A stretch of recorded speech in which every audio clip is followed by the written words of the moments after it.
शुभमंगल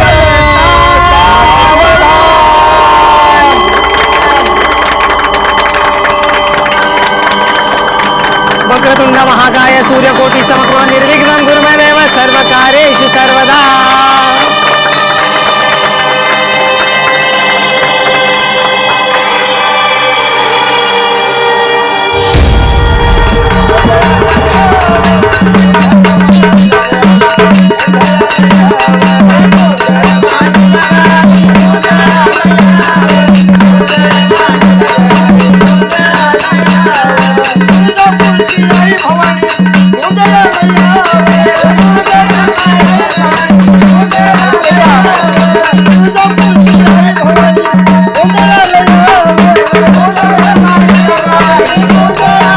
अगर सुन भाई, आज से तुम्हारे घर गृहस्थी का नया पर्व शुरू हुआ। जैसा ये दिया उजाला फैलाता है ना, तू पण हमारे घर में ऐसे ही उजाला फैलाना। हाँ, हम तो यहाँ रात भर जागरण गोंधल करते रहेंगे, नाच गाना होगा और उस बड़े दिया को हम संभालेंगे। इस दिया को अपने सुहाग रात वाले कमरे में लेके जाना और उसका ख्याल रखना।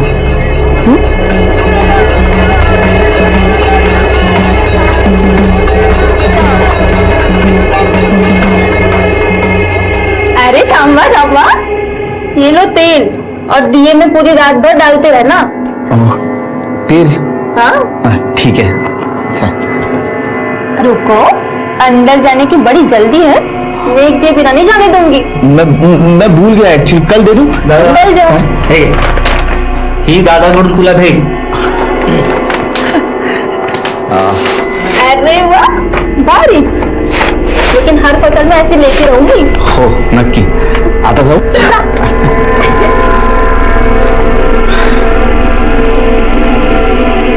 चला।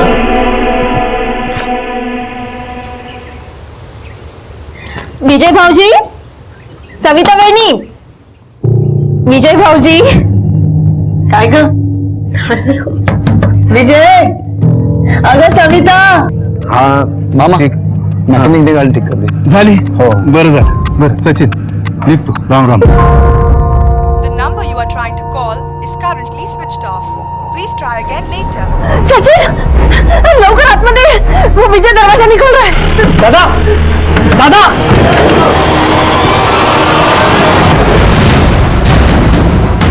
नमस्कार, मैं senior inspector Nilesh Kulkarni, crime petrol Dastak में आपका स्वागत करता हूं। शादी सुहागरात जीवन की एक नई शुरुआत, खुशियों से भरी होती है। ऐसे समय पर दूल्हा दुल्हन का सुसाइड करना सबको सपने में डाल गया था। गांव में एक मातम का माहौल छाया हुआ था।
मनीषा, खाना खा लो ना।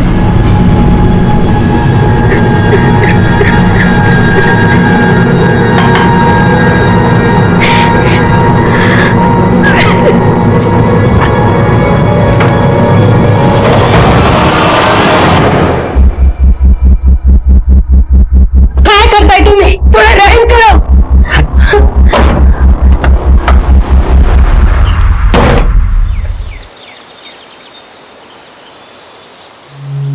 आई ग, चल निघतोय. अरे अरे अरे, थांब रे बिजू. बाजारात जातोयस ना, हे सामान लेके या ना घर के लिए. सामान घरासाठीच आहे. हाँ लाता हूँ. बिजू दादा. हाँ बोले. अरे आप वो फोन चालत नहीं है, बघ ना जरा. फिर से. सच्ची बोल रहा, नया फोन चाहिए मुझे. ठीक है, लेके आऊंगा. बहनी को भूल गए? अरे नहीं वही नहीं, आपके लिए पेड़ा और भेल. करेक्ट. जरा सावकाश जा. हो सांभाळून जाईल.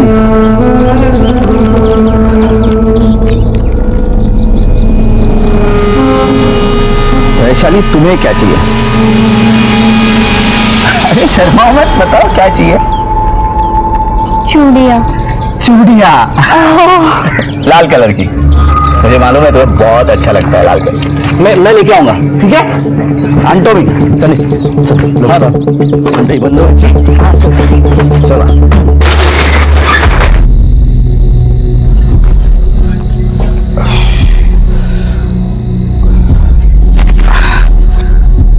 बचे हुए पैसे साहूकार को देके नहीं बचा है. इसमें तो ब्याज भी नहीं चुका पाऊंगा. संदीप चल चल घर चलते हैं. पैसा ही नहीं बचा है तो जान. संदीप. अरे संदीप. संदीप. पागल आदमी.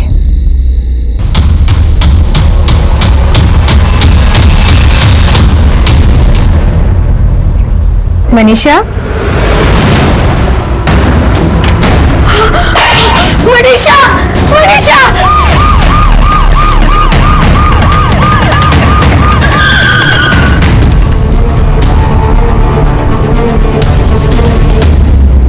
सर, मनीषा मेरी बहन थी, स्कूल में पढ़ती थी.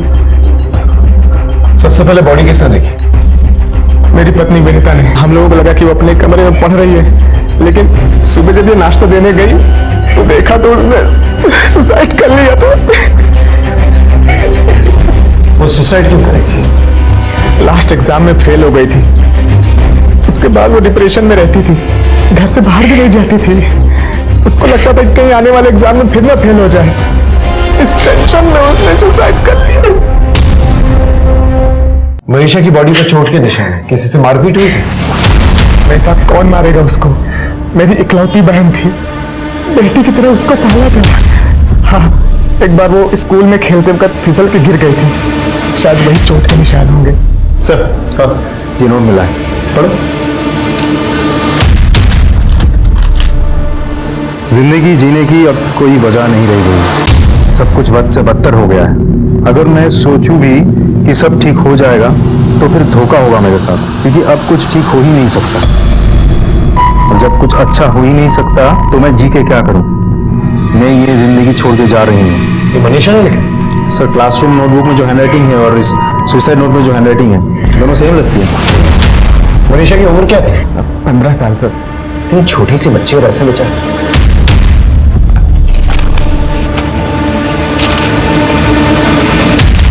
ये भी तो हो सकता है कि राइटिंग कॉपी की गई हो. एक काम करो, ये दोनों चीजें जो है राइटिंग एक्सपर्ट को भेजो. बॉडी को पंचनामे के बाद पोस्टमार्टम के लिए भेज देंगे. सब अभी हम चलते हैं. जरूरत पड़ेगी तो आप लोगों को बुलाएंगे.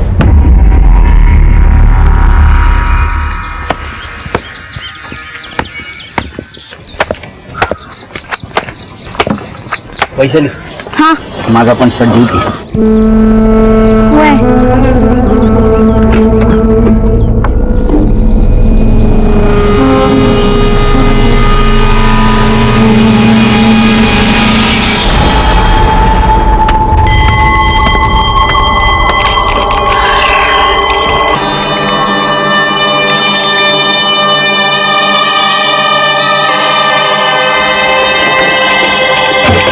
अरे विजय, हे घे. अरे सोड ते घे. तोंड गोड कर. ले. अरे तेरे लिए एक अच्छा शादी का रिश्ता आया है. हमने तो कुंडलियां भी मिला दी. 36 के 36 गुण जुड़ा रहे हैं. क्या बोल रही है तू? आई पूरे घर की जिम्मेदारी मुझ पे. इस बार फसल भी ठीक तरीके से आई नहीं है, बारिश नहीं हुई है, ऊपर से साहूकार के पास से कर्ज लिया हुआ है, और एक मुंह बढ़ जाएगा घर में खाना खाने के लिए. कैसे निभा पाऊंगा? तुझे कर्ज से मुक्ति है ना, मेहनत मजदूरी से नहीं, लग्न करके मिलने वाला है। चल लड़की देखते चलते हैं। विक्रम कह रहा था कि मनीषा स्कूल में खेलते खेलते गिर गई थी, इसलिए उसे चोट आई। जरा स्कूल में जाके पता तो करो कि वाकई में सच बोल रहा था कि नहीं, या किसी ने उसे मारा था। सर,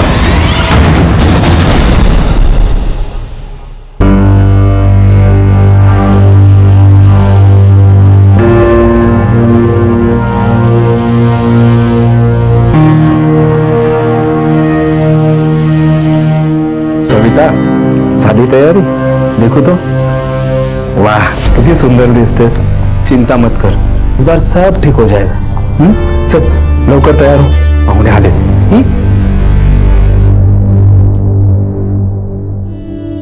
काय नाव तुझं? सविता. अरे वाह, आवाज तो मीठी है. खाना बनाना आता है की नाही? हो. हे चांगलं झालं. मी काय म्हणते, इन दोनों को अकेले में बातें करने दो ना. अभी लग्न तो ह्यांचं होणार. इन दोनों की पसंद नापसंद मायने रखते हैं ना. आपसे एक रिक्वेस्ट कर सकती हूँ? मुझे पता है आप इस शादी के लिए मना कर देंगे. साधारण दिखती हूँ ना, आपसे पहले 10 लोग और मना कर चुके हैं. पर आप अभी मत कीजिएगा. 3 दिन बाद मेरी आखिरी परीक्षा है, उसके बाद भले मना कर दीजिए. अगर आज मना कर देंगे ना तो मेरी पूरी परिवार मुझे ताना देगी. आप इतनी बात मान लीजिए मेरी. कशी वाटली मुलगी? आवडली? हो, पसंत. अरे वाह, एकदम छान झालं. छानच छान. पता नहीं सर, पर मनीषा 6 दिनों से स्कूल नहीं आ रही थी. मनीषा यहाँ तो नहीं गिरी और ना ही किसी ने मारा पीटा. 6 दिन हो गए, स्कूल भी नहीं आ रही. अच्छा, आपने तो ये कहा था कि मनीषा स्कूल में गिर गई थी, लेकिन हमें ये पता चला वो तो स्कूल गई नहीं पिछले 6 दिनों से. साहब मैं वो भूल गया था, दरअसल वो यही खेलते हुए गिर गई थी. ठीक है.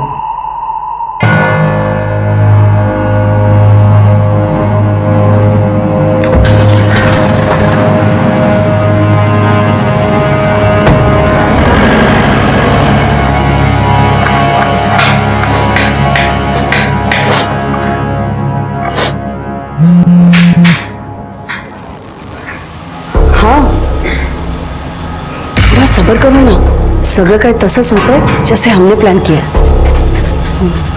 आई, शादी का टाइम पे है ना. अरे संदीप, बीजू कुठे है? सन ले गया था, दादा अभी नहा रहे. अरे देवा, कितना देर लगाएगा. मुहूर्त को टाइम हो रहा है. चल रे, चल लवकर चल.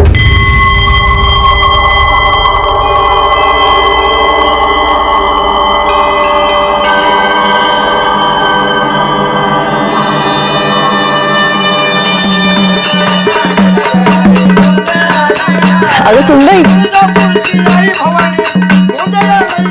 आज से तुम्हारे घर गृहस्थी का नया पर्व शुरू हुआ. जैसा ये दिया उजाला फैलाता है ना, तू पण हमारे घर में ऐसे ही उजाला फैलाना. हाँ, हम तो यहाँ रात भर जागरण गोंधल करते रहेंगे, नाच गाना होगा और उस बड़े दिया को हम संभालेंगे. इस दिया को अपने सुहाग रात वाले कमरे में लेके जाना और उसका ख्याल रखना.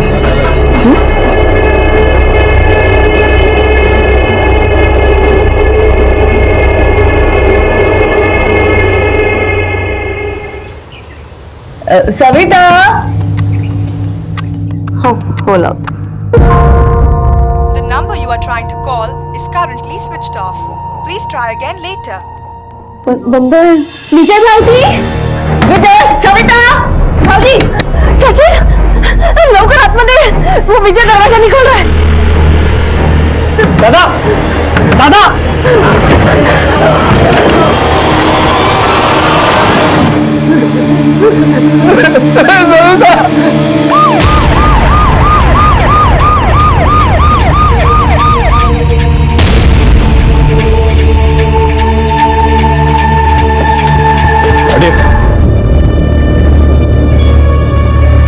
घर में देखो अच्छी तरह से. ये दूध के ग्लास फॉरेंसिक में भेजो. सर, खिड़की अंदर से बंद है. और अंदर आने के लिए दरवाजा छोड़ के और कोई रास्ता है नहीं। गले पे 2 निशान, ये राउंड वाला गला घोट के मारा गया और ये ट्रायंगल वाला फांसी से। या तो ये मर्डर है या फिर आत्महत्या। सविता के मुंह से झाग निकल रहा है। घर में देखो अगर कोई पेस्टिसाइड या पॉइजन है, और रात में जितने भी सारे लोग आए थे ना, उन सबके फिंगरप्रिंट्स, नाम और पता चाहिए मुझे। और देखो क्या मिलता है। सब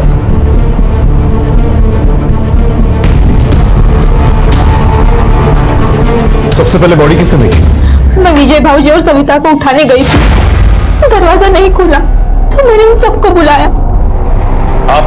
ये मेरी बीवी है। विजय दादा मेरा बड़ा भाई था। कल उनकी सुहागरात थी। सुबह जब उसने दरवाजा नहीं खोला तो मैंने जबरदस्ती से दरवाजा तोड़ दिया सर। जब दरवाजा खोला तो दादा। शिंदे सर, सुसाइड नोट मिला? नहीं सर। ठीक है, चेक करो। सर, हमारे आने से पहले किसी ने सामान से छेड़छाड़ की थी? नहीं सर। अरे झूठी कुंडली बना के फंसाया मेरे बेटे को तुम लोगों ने। अरे पहले शादी कर रहे ना तो ये शादी होने नहीं देती कभी। आप शकुनी है तुम जी। काशी भाई, कौन सा मालूम बोल? कोई आप शकुनी नहीं है वो। तेरा बेटा कहाँ गया है? उसको खुद तो लटक गया, मैंने उसको मार के लटकाया वो। अरे सर मक्का ना तुम्हें मक्का। देखिए, अगर आपका बेटा मरा है तो इनकी भांजी भी मरी। क्या करूं साहब, इनकी भाजी तो पनवती बन के आई है मेरे घर में। संभालिए अपने आप को, हम समझ रहे हैं, लेकिन फिलहाल हमारा ये जानना बहुत जरूरी है कि इन लोगों ने खुदकुशी क्यों की। मेरा बेटा तो किसान था, बहुत मेहनत करता था, फसल उगाता था, पर फसल ही नहीं होगी तो उसको कर्जा लेना पड़ा था। कितना कर्जा था विजय? साहब, बीजू दादा कभी हमें बताता नहीं था, हमें वो परेशान नहीं करना चाहता था। सब जिम्मेदारी खुद अपने सर पर लेता था साहब। रात भर सब लोग कहाँ थे? सब यही थे साहब, जागरण गोंदल चल रहा था साहब। किचन से ये नींद की गोलियों को खाली रेपर मिला। ये कौन लेता था? ये गोलियां तो मेरी है सर, और कभी कभी मुझे रात को नींद नहीं आती ना तो मैं ले लेती हूँ। सारे एविडेंस कलेक्ट कर लिए। ठीक है, पंचनामे के बाद बॉडी को पोस्टमार्टम के लिए भेजो। बॉडीज आप लोगों को पोस्टमार्टम के बाद मिल जाएगी। हमारे पास 2 केसेस थे, एक मनीषा का जिसमें एक सुसाइड नोट तो मिला था लेकिन आत्महत्या की कोई वजह नहीं मिल रही थी, और दूसरा विजय और सविता का जिसमें कोई सुसाइड नोट नहीं मिला था लेकिन एविडेंसेस के मुताबिक और घर वालों के मुताबिक ये एक आत्महत्या थी। वैसे तो दोनों cases he open and shut cases थे, लेकिन जो बात सबसे ज्यादा मुझे खल रही थी वो ये थी कि दोनों ही केसेस में सुसाइड करने का स्ट्रॉन्ग मोटिव कहीं नहीं था। इसलिए पोस्टमार्टम रिपोर्ट और फोरेंसिक रिपोर्ट का ना इंतजार करते हुए हमने ये दोनों इन्वेस्टिगेशंस को आगे बढ़ाने का फैसला किया, क्योंकि जरा सी भी देरी अपराधी को हमसे दूर ले जा सकती थी। सर, अगर काशी भाई की माने तो एक आत्महत्या हो सकती है। तो फिर कोई सुसाइड नोट तो मिलना चाहिए था, या दोनों ने साथ में आत्महत्या की, या फिर यह भी हो सकता है कि विजय ने पहले आत्महत्या की हो और बाद में सविता ने, या फिर दोनों ने एक दूसरे की मदद की हो आत्महत्या कर। सर, ऐसा भी तो हो सकता है कि पहले विजय ने दूध में नीम की गोली मिलाकर सविता को पिलाया हो, जिसकी वजह से सविता की मौत हो गई है, और फिर विजय ने भी खुद को फांसी लगा ली हो। अच्छा, तुम दोनों ने कुछ और नोटिस किया? सर, दूल्हा दुल्हन में कोई मेल ही नहीं था। दोनों के एज में बहुत ज्यादा अंतर था। दूल्हा देखने में अच्छा था जबकि दुल्हन बहुत ही साधारण।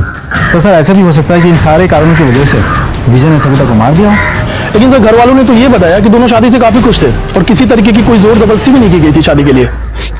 शादी से बहुत खुश थी साहब सविता। विजय दादा शादी से बहुत खुश थे सर। ठीक है, इनकी सारी इंफॉर्मेशन निकालो। शादी कहाँ हुई, कब हुई, कैसे हुई, और शादी से पहले इनकी लाइफ में क्या कॉम्प्लिकेशंस थे। और हाँ शिंदे, इस विक्रम का कुछ पता चला? नहीं सर, सभी जगह पर फोटो भिजवा दिए और सारे चेकनाकों पर भी अलर्ट कर दिया। अपने खबरी टीम को भी अलर्ट कर दो। सर,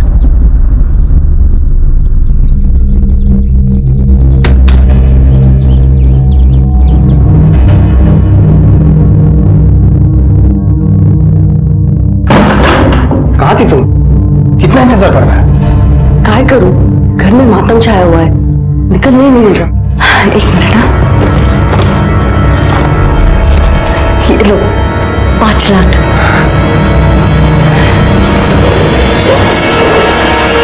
ठीक है, मुझे अपडेट कर देना। सर, सविता और उसके फैमिली के बारे में पता किया। सविता के बाबा के खेती बाड़ी के अलावा एक गैराज है जो उसका मामा सुनील देखता है। तो सविता की मौत के बारे में सुनकर उसके बाबा को हार्ट अटैक आया, फिलहाल वो हॉस्पिटल में है। सर, आस पड़ोस में पूछताछ करके पता चला कि सविता बहुत ही सुशील और संस्कारी लड़की थी। घर में लगभग सबके साथ संबंध अच्छे थे, यहाँ तक कि दादी ताने मारती थी, लेकिन फिर भी उनके साथ भी प्यार और लगाव का ही रिश्ता था। सर, पर्सनल लाइफ के बारे में इतना कुछ जान के मुझे लगता नहीं कि सविता का मर्डर कोई कर सकता है। एक और बात सर, सविता के कई रिश्ते टूटने के बाद विजय के साथ उसकी शादी फिक्स हुई थी। इस बात को लेकर दोनों खुश थे, तो सुसाइड या आत्महत्या का कोई सवाल ही नहीं उठता सर। मेरे सोर्सेस के मुताबिक विजय की परिवार की कहानी थोड़ी सी अलग है। विजय की मां बचपन में ही मर चुकी थी। ये काशी भाई उसकी सौतेली मां है और सचिन उसका सौतेला भाई। सचिन छोटा होने के बावजूद उसकी शादी पहले हो गई। विजय पूरे परिवार की जिम्मेदारी संभालता। ये वैशाली उनकी दूर की रिश्तेदार है। जब वो अनाथ हो गई तो इन लोगों ने इसे संभाला। ना ही कोई खेतीबाड़ी का लफड़ा है और ना ही कोई केस चल रहा है। सर, ये विजय सविता के दूध के गिलास की फॉरेंसिक रिपोर्ट। अच्छा, इस रिपोर्ट के मुताबिक विजय और सविता दोनों के बॉडी में 2 तरह के सेडेटिव्स हेवी मात्रा में पाई गई है। सुहागरात के दिन नींद की गोलियां कौन लेता है? सर, ये 2 सेडेटिव्स में से एक सेडेटिव किचन में पाई गई नींद की गोली के रैपर से मैच होता है। इसका मतलब विजय और सविता ने दोनों ने जानबूझकर दूध के अंदर नींद की गोलियां ली थी। लेकिन सर, दूसरे नींद की गोली का कोई पैकेट या रैपर हमें वहां से नहीं मिला था, तो फिर वो आई कहां से? सर, विजय और सविता की पोस्टमार्टम रिपोर्ट। जरा चाय मंगवाना प्लीज। सर, सविता की मौत नींद की गोलियों के ओवरडोज से हुई और विजय की मौत गला दबाने की वजह से हुई। मतलब पहले उसे मारा गया फिर लटकाया गया। और सबसे इंटरेस्टिंग बात, सुहागरात के बावजूद पति पत्नी के बीच में रिश्ता ही नहीं बना। मतलब ये कि जो हुआ नहीं वो हमें दिखाया जा रहा है और जो हुआ उस पर पर्दा डाला जा रहा है।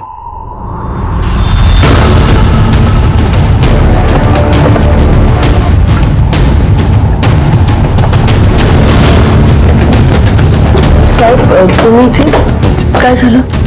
सुहागरात के लिए विजय और सविता के लिए दूध आपने बना के दिया था? वो हमारे में रिवाज है कि सुहागरात को वही ही दूध बनाती है। सर, मैं बनानारस होते, पर वैशाली ने पहले ही बना के रखा था, तो मैंने सिर्फ विजय भाई के कमरे में रखा। वैशाली का वो सब सवेरे से है ही नहीं घर पे। सामान लेके गई है या सामान है अंदर? सामान तो कमरे में है।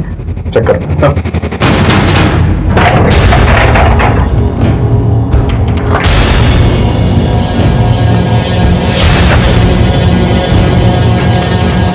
ये शर्ट किसकी है? ये तो मेरे विजू की शर्ट है। कितनी दिनों से मिल नहीं रही थी, खूब शोध लो मी, लेकिन ये यहाँ कैसे? ये तो वैशाली बता सकती है या फिर आप। मैं कैसे बता सकती हूँ? ये वैशाली विजय से प्यार करती थी? नहीं नहीं, ऐसा कुछ नहीं है। देखिए, आप एक औरत है, आपके घर में पल रही बच्ची के मन में क्या चल रहा है ये तो पता ही होगा आपको। ये सब पाप है। देखिए, विजय और सविता का मर्डर हुआ है। उन्होंने खुदकुशी नहीं की। उस रात वैशाली कहाँ थी? वो रात भर हमारे यहाँ पे जागरण गुंडल चल रहा था, तो वो हमारे साथ ही थी। ऐसा भी तो हो सकता है बीच में उठकर फिर यही हो। नहीं साहब, वो तो हमारे साथ ही थी। इसका मतलब वैशाली के साथ कोई और भी इन्वॉल्व है। विजय का कमरा देखते हैं, आप लोग यहीं रुकिए। सफर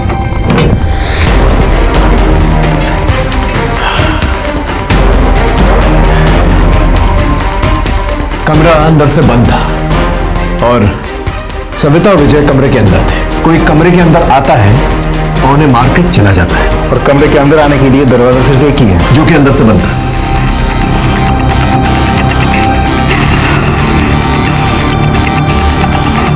ये खिड़की खींच के देखो।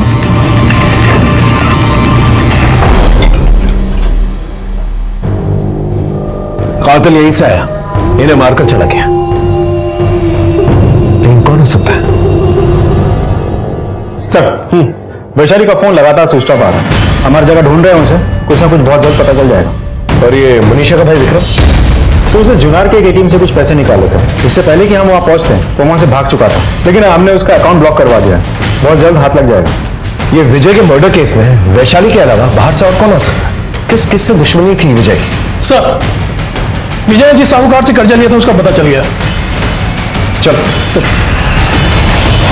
हाँ साहब, थोड़ा थोड़ा करके मैंने बहुत बार विजय को कर्जा दिया था। ब्याज और असल मिला के कुल 5 लाख रुपए बनते हैं। मैं हमेशा उसको अपने पैसे मांगता था, उसको धमकाया भी था। मैंने कुछ लोगों को भी भेजा अपने पैसे वसूल करने के लिए। आप तो जानते हैं ना साहब, हमारा धंधा कैसा है। तो सब मैं किसी का मर्डर नहीं कर सकता। विजय को आखिरी बार कब देखा? और विजय ने कभी कहा कि उसकी जान को खतरा है? नहीं तो वो तो बहुत खुश था। संजय बाबू, अरे आप ही के घर पे जा रहा था, न्योता देना था। परसों शादी कर रहा हूँ, आपको आना है। मेरा कर्जा चुकाने के लिए तेरे पास पैसा नहीं। हम शादी कर रहे हैं। एक बार शादी हो जाने देखिए, फिर एक किस्त में चुका दूंगा, खोटी नहीं करूंगा, आई शपथ। किसी काम से बाहर गया था, इसलिए शादी में नहीं जा पाया। मुझे पता चला कि उसकी मौत हो गई, तो मुझे बहुत बड़ा सदमा लगा। सब एक साथ पैसा मिलने वाला था, मगर सब गुड़ गोबर हो गया।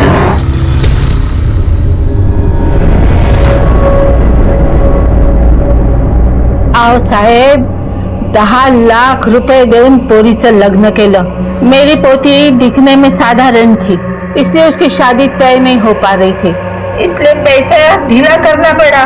काशीबाई को एक मुश्त पूरे 10 लाख रुपए दिए, फिर भी काशी खुश नहीं थी। सर, एक इंटरेस्टिंग इन्फॉर्मेशन हाथ लगी है। काशीबाई ने सविता के बाबा से 10 लाख रुपए लिए थे। आगे शुभांगी जी तिकडे जातोय तिकडे। हाँ हाँ हाँ, येतो ये पोरी काशीबाई कुठे आहे? कोण आहे? कोण तुम्ही? तुम्ही विजयची आई आहे ना? सर, विजय क्यों मुझे गेला हो? कैसे छोड़ के जा सकता है वो बच्चा? मैं आखिर कैसे मी कांती सेठ, विजय को मैंने ब्याज पे पैसे दिए थे। ब्याज और असल मिला के कुल 5 लाख रुपए बनते। मला माझे पैसे पाहिजे ना। हे बघा, हे आहे त्याचा हिशोब। पैसे लिए विजय ने आणि रिसीट मला देणार? जिसने पैसे लिए ना उसको रिसीट दो ना, उसी से पैसा लेना तुम। और विजय कोई मेरा सगा बेटा नहीं है, सौतन से जाना था वो। आता विजय नहीं, उसका बाप नहीं और मेरी सौतन भी नहीं। मुझे विजय से और उसके कर्ज से कोई लेना देना नहीं है। विजय मेला, अभी आप जाओ, चला चला जाए तू। जा सकता है, थैंक यू। बोलो, 10 लाख रुपए का है? कहीं इस 10 लाख रुपए के लिए तुमने विजय की जान तो नहीं ली? विजय की जान? सर, कोणते 10 लाख? वही 10 लाख जो तुमने सविता के बाबा से लिए थे। हाँ, वो मैंने सविता के बाबा से लिए थे पैसे, पर मैंने लगना चाहती विजय को दे दिए। अच्छा, पैसे दे दिए थे? मोरे अंदर जाके ढूंढो। साहब, मैंने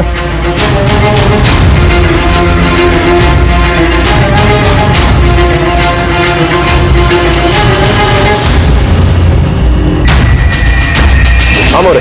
सर, पूरा घर छान मारा, पैसे कहीं नहीं है। सौतेली हो ना, इसीलिए मेरे पे विश्वास नहीं करोगे आप। लेकिन साहब, सच को कभी आज नहीं होती। अभी भी मौका है तुम्हारे पास, सच सच बोल दो। पैसे किधर है ना, वो सिर्फ विजय को मालूम है। ऊपर जाके पूछ लो ना आप। हमें बताने की जरूरत नहीं है किससे पूछना है और किससे नहीं, वो तो हम पता कर ही लेंगे। और जरूरत पड़ी ना तो मुर्दे से भी सच निकलवा लेंगे। मोरे साहब, इस काशीबाई पे नजर रखो, कहां जाती है, किससे मिलती है, सब कुछ। इसके कॉल रिकॉर्ड निकल, कुछ ना कुछ तो छुपा रही है ये। हो सकता है इसने और वैशाली ने मिलकर विजय और सविता का मर्डर किया और 10 लाख रुपए लूट लिया, और फिर बाद में वैशाली और 10 लाख रुपए कहीं छुपा दी। इसके बैंक डिटेल्स निकलवा, अगर इसने पैसे लिए हैं तो कहीं ना कहीं तो रखे होंगे।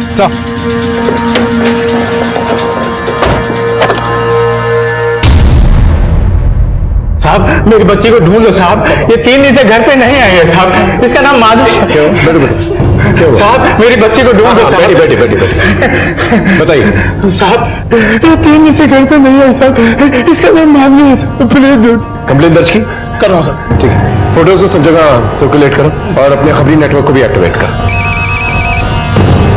हेलो सर, एक इंपॉर्टेंट लीड हाथ लगी है, आपका आना बहुत जरूरी है। हाँ बोलो। विजय बहुत अच्छा आदमी था सर, जब भी मार्केट आता मेरे से मिलके ही जाता था और अपना टेम्पो इधर ही खड़ा करता था। विजय के मर्डर के बारे में क्या जानते हो? मर्डर के बारे में तो नहीं मालूम सर, पर उसका मार्केट में एक बार झगड़ा हुआ था।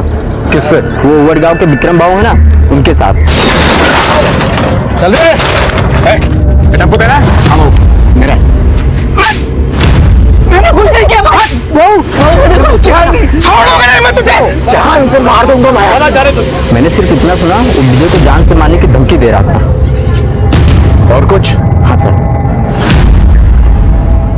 उसका एनिवर्स है।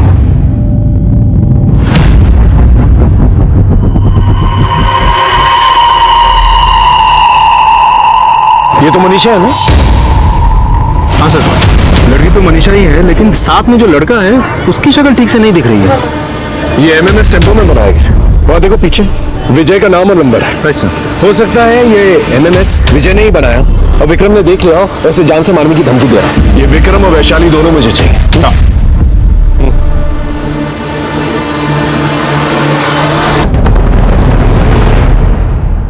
सर, हैंडराइटिंग एक्सपर्ट की रिपोर्ट आ गई है सर।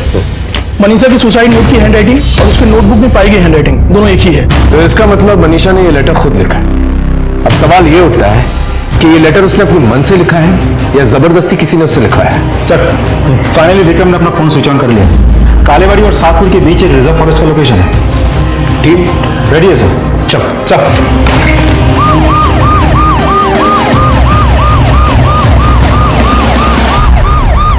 विक्रम, हमने तुम्हें चारों तरफ से घेर रखा है, चुपचाप बाहर आ जाओ। देखो, तुम पर विजय और सविता के मर्डर का इल्जाम है और मनीषा की मौत में भी तुम्हारा ही हाथ है। देखो, भागने की कोशिश मत करना वरना हम गोली चला देंगे। गोली मत चलाओ सर।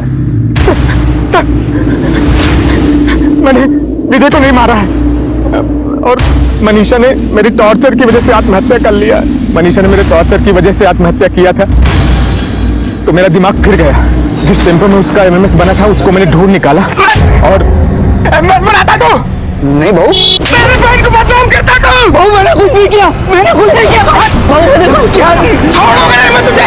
जहाँ इसे मार दूंगा मैं। मैंने विजय को धमकाया था पर मैंने उसका मर्डर नहीं किया था। जिस रात तुम गायब हुए थे उसी रात विजय और सविता का भी मर्डर हुआ था। तुमने किया ना ये सब। और ये वैशाली कहाँ है? वैशाली कौन सा? वही वैशाली जिसने तेरा साथ दिया विजय और सविता को मारने का। मैं सविता और वैशाली को नहीं जानता। ये ऐसा नहीं मानेगा। तुझे थाने लेके चलो, अच्छी तरह खातिरदारी करो उसकी। चल चल। सर, बहुत डरा विक्रम को। कुछ बोलने को तैयार ही नहीं है। सिर्फ इतना कह रहा है कि विजय और सविता को नहीं मारा उसने। तो मुझे तो लगता है सही बोल रहा होगा।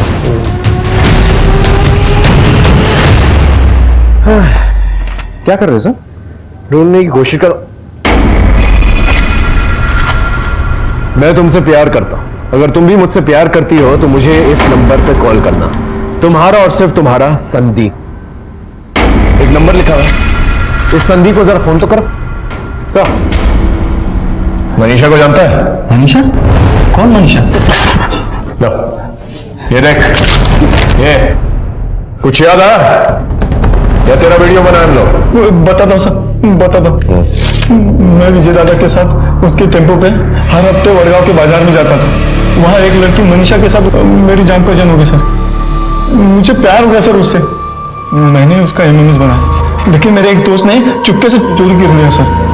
विजय को पता चल गया था कि तूने उसका टेम्पो में एमएमएस बनाया तो उसने तेरे ऊपर चिल्लाया, पुलिस में ले जाने की धमकी दी और तूने उसका मर्डर कर दिया। नहीं सर, विजय दादा बड़े भाई समान थे। मैंने उनका नमक खाया। मैं ऐसा नहीं करना सर त्यांच्यासोबत। गोंदल जागरण के वक्त तुम वहां पर नहीं था, इसलिए ना कि रात को आराम से आकर विजय का मर्डर कर सके। नहीं सर, मैं दिन भर अपने घर की शादी की जैसे काम करता रहा और मैं थक गया तो मैं अपने घर सोने के चला गया था सर। आप चाहे तो किसी को भी पूछ सकते सर। मैंने विजय दादा को नहीं मारा सर। मैंने दोनों का मर्डर नहीं किया सर। हेलो सर, यहाँ तालाब पर एक लड़की खुदकुशी करने की कोशिश कर रही थी। हमने उसे बचा लिया है। थाने लेकर आओ। सर, एक लड़की सुसाइड करने वाली थी लेकिन किसी ने उसे रोक लिया। मैंने दोनों को थाने बुलाया। वैशाली तुम? हो सर। तुमने खुदकुशी करने की कोशिश क्यों की? साहब, विजय ही नहीं रहा साहब। अब मैं जी के क्या करूंगी? विजय और सविता को तुमने मारा? मैंने कोई खून नहीं किया है साहब। लेकिन उनके दूध में नींद की गोलियां तुमने ही डाली थी ना? हो सर, मैं विजय से प्यार करने लगी थी। मुझे लगा वो मुझसे शादी करेगा लेकिन उसने सविता के साथ शादी की। मुझसे सहा नहीं गया कि विजय सविता के साथ सुहागरात मनाए, इसलिए मैंने उनके दूध में नीम की गोलियां मिलाई। पण खरंच सांगते सर, मैंने विजय और सविता को नहीं मारा है सर। काशीबाई की नींद की गोलियां ही मिलाई थी या फिर कुछ और? नहीं सर, मैंने वही मिलाया था। देखो, विजय और सविता की बॉडी में दो किस्म की नींद की गोलियां पाई गई है। एक काशीबाई की नींद की गोली और दूसरी किस्म की। वो दूसरी वाली तुमने मिलाई थी? नहीं सर, मैंने कोई नहीं मिलाया है। तुमने नहीं मिलाई तो तुम्हारे साथी ने मिलाई, जो ग्रिल खोलकर घर के अंदर आया था। कौन था वो? बोलो। मेरे साथ कोई नहीं था सर।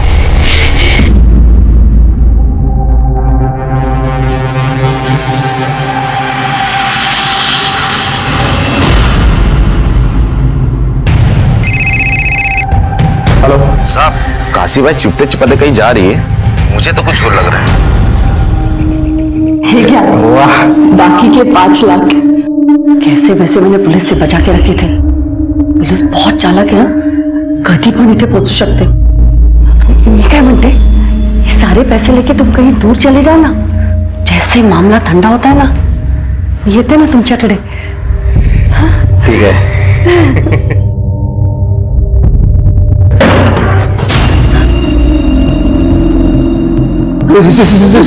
साहब क्या ये पूरा घर छान मारो, देखो क्या मिलता है.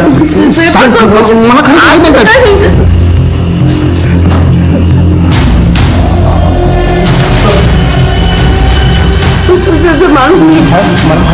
लेकिन आप मेरे पती की मौत हुई तेव्हापासूनच माझा आणि कैलाशचं लव आहे. मैंने 10 लाख रुपए दहेज लेकर विजू की शादी फिक्स की थी. विजू को मैंने ये बताया कि मैंने सिर्फ 5 लाख रुपए लिए. वो मेरी बातें मानता था सब, तो उसने मुझे कोई सवाल नहीं किया. मैंने वो बाकी के 5 लाख कैलाश को दे दिए थे. सुहाग रात के दूसरे दिन ही मैं विजू को 5 लाख देकर बोलने वाली थी कि कर्जा फेडून टाक तू सगे. पर उसके पहले उसकी मौत हुई, तो मैंने सोचा कि क्यों ना वो 5 लाख हड़प ही कर लूं. मैं कैलाश को पैसे देने गई थी और उस 5 लाख रुपए के लिए तुमने उन लोगों की जान ले ली. पहले उनके दूध के ग्लासेस में डबल डोज की नी की गोलियां डाली, और फिर बाद में ये कैलाश खिड़की के थ्रू आता है, उनका मर्डर करता है, 5 लाख रुपए लेके चला जाता है. नहीं साहब, मैंने कुछ नहीं किया, झूठा ही है. साहब, विजू मरा, अच्छा लगा. मैंने सोचा बला कर ली. पर साहब, हमने मर्डर नहीं किया. हमने उसके दूध में कोई नींद की गोलियां नहीं डाली. साहब, मर्डर नहीं किया हमने. साहब, विजय और सविता के मर्डर केस में बहुत सारी संभावनाएं सामने आ रही. दूसरी तरफ मुनीषा का सुसाइड केस इस केस को और कॉम्प्लिकेटेड बना रहा था, और ऊपर से उसी एरिया में माधवी का गायब हो जाना हम पर और प्रेशर डाल रहा था. मुझे तो ये डर था कि कहीं पुलिस पर से लोगों का विश्वास ना उठ जाए. हमें बहुत सारी लीड्स मिल रही थी, लेकिन कोई भी पुख्ता सबूत नहीं मिल रहा था. मुझे लग रहा था कि कुछ तो मिसिंग है जिसे मैं पिन पॉइंट नहीं कर पा रहा हूं. हमारी ट्रेनिंग में हमें यह सिखाया जाता है, when in doubt start from scratch, और वही मैंने किया. सारे एविडेंसेस, सारे फोरेंसिक रिपोर्ट्स, सारे पोस्टमार्टम रिपोर्ट्स और इन केसेस से जुड़े हर एक पहलू को फिर से जांचना शुरू किया. सर, विजय के घर के गोंदल जागरण में ली गई सारे पिक्चर्स और वीडियो क्लिप्स हैं यहाँ. देखो.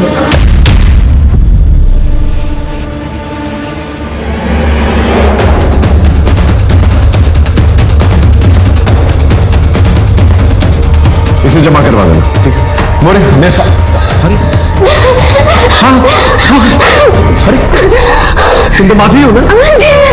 आओ बैठ बैठ, आराम से, आराम. ये ले, पानी पी, आराम से, आराम से. किसने की तुम्हारी यहाँ? एक आदमी मुझे उठा के ले गया था. उसने बहुत गलत किया मेरे साथ. कौन था वो? पता नहीं, मुझे सविता सविता कह रहा था. तुम उस आदमी को पहचान सकती हो? उसका स्केच बनवा सकती हो?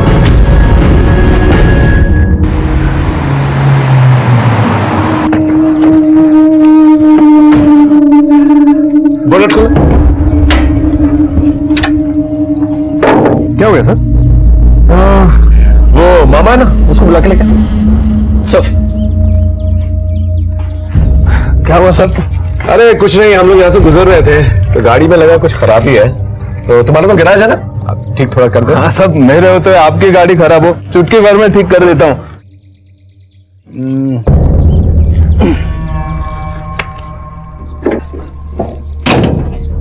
करो स्टार्ट. लो साहब, शुरू हो गई. तुमने चुटकी में गाड़ी ठीक कर दी है? कमाल है. फिर अपनी भांजी के ससुराल में क्या कर रहे थे रात में? गोंधा सविता मेरी भांजी थी साहब. दिखने को तो अच्छी नहीं थी ना, तो दादी उसको रोज ताने मारते रहती थी. वो दुख के मारे रोते रोते मेरे पास आती थी.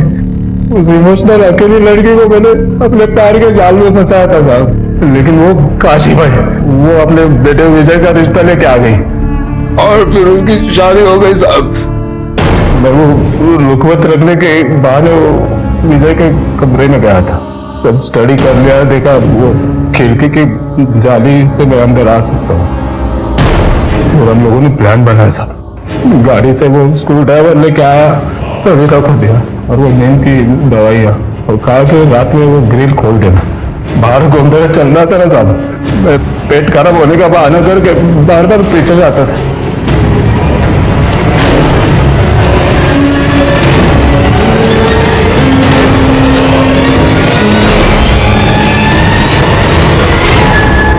मैं खिड़की से अंदर कूद गया, वो विजय का गला दबा दिया सामने ने और उसको ऊपर टांग दिया।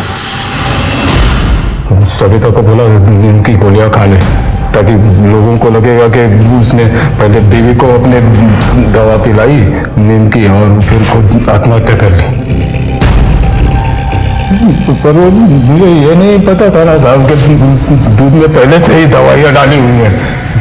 सविता भी घबराहट में ज्यादा गोलियां खा गई, मर गई साहब।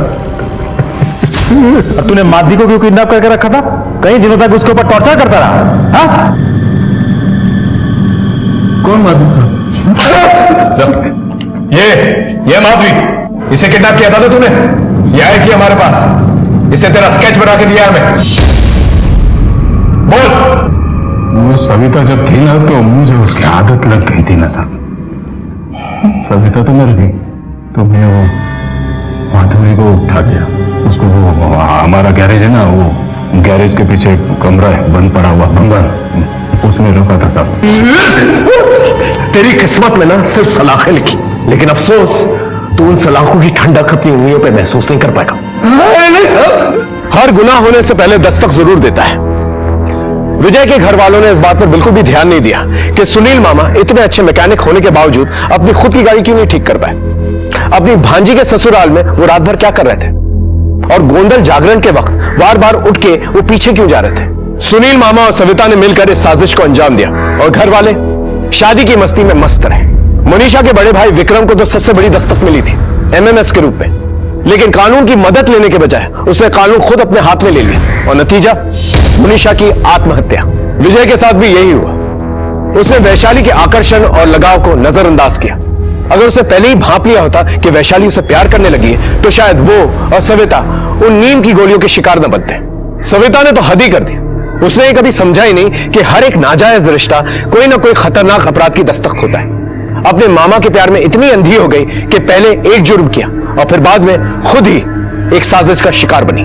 बदकिस्मती से इस केस में भी विक्टिम और उसके परिवार वालों को कई दस्तकें मिलती रही, लेकिन उन दस्तकों को उन लोगों ने इग्नोर किया, नजरअंदाज किया, और नतीजा हमारे सामने।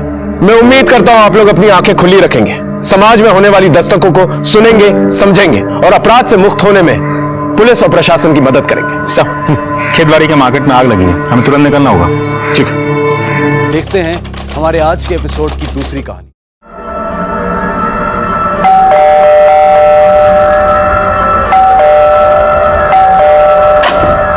मम्मी खोलो ना जल्दी से। कितना भी बचाते हो? उसे टॉयलेट आई है। वाओ, आज खाने में क्या बनाया है? दाल, रोटी और बैंगन की सब्जी। मम्मी आप हमेशा बैंगन की सब्जी क्यों बनाते हो? अरे मेरा बच्चा, आज खा ले, कल तू जो बोलेगी वो मैं बना दूंगी। पक्का? हाँ पक्का। प्रॉमिस। मेरे पसंद की सब्जी। हाँ, तुम्हारे पसंद की सब्जी, लेकिन अभी जाओ फटाफट चेंज करो क्योंकि ट्यूशन के बच्चे आने वाले होंगे। ठीक है। रोहित, ये क्या है? फिर से होमवर्क पूरा नहीं है तुम्हारा? चलो बैठो और अभी करो। बाकी सबने किया होमवर्क? Yes madam. दिखाओ। अंश कहाँ है? 2 दिन हो गए, दिख नहीं रहा। कहाँ है? पता नहीं madam. Bye madam. Bye, time से आना। Bye madam. अरे सुजीत, आपने इसका फॉर्म भरा ना जो मैंने बोला था, ऑल इंडिया मैथमेटिक्स ओलंपियाड का? नहीं मैडम, वो नहीं भरा है मैंने। क्यों नहीं भरा? एक्चुअली थोड़ी पैसे की प्रॉब्लम चल रही है इसलिए। अरे पर मैंने आपको बताया ना कि आपका बच्चा कितना होशियार है। प्लीज इसे जाने दीजिए, और पैसों की फिक्र बिल्कुल मत कीजिए, मैं इसकी फीस भर दूंगी। आप बस इसका हौसला बढ़ाइए। Thank you madam. चलो जाओ, और होमवर्क करना। हाँ, टाइम से आना कल। चलो बाय बाय बाय। हेलो, अपनी नहीं तो कम से कम अपने बच्चों की चिंता कर। कब तक छुपाएगी उसे? बता दे कहाँ है, वरना उसके किए की सजा तुझे और तेरे बच्चों को भुगतनी पड़ेगी। खबरदार जो मेरे बच्चों को हाथ पे लगाया तुमने तो। हेलो हेलो हेलो खुशी,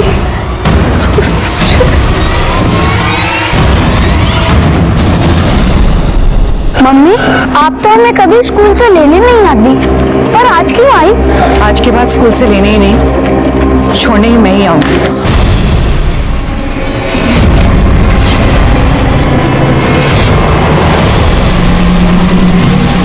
नहीं आज गला गला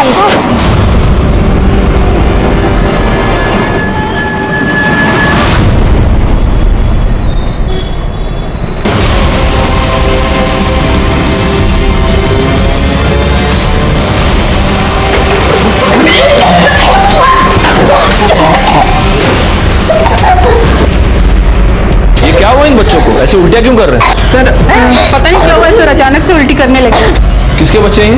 सर ये हमारी पड़ोसी भावना के बच्चे हैं। शिरके, इन बच्चों को अपनी गाड़ी में डालो और पहले डॉक्टर के पास ले जाओ। चलो आप लोग हटिए, टीम आ गया।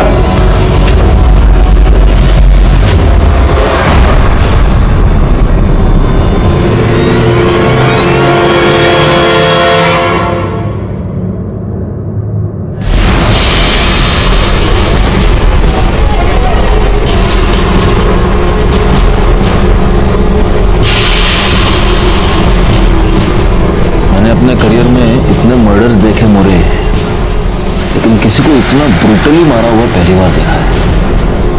इसको इस कुर्सी से बांध कर इतना मारा गया है, खासतौर पे चेहरे पर। नो डाउट इसके बच्चे बाहर उल्टे कर रहे हैं। सर बॉडी को पोस्टमार्टम के लिए भेजता। Okay sir.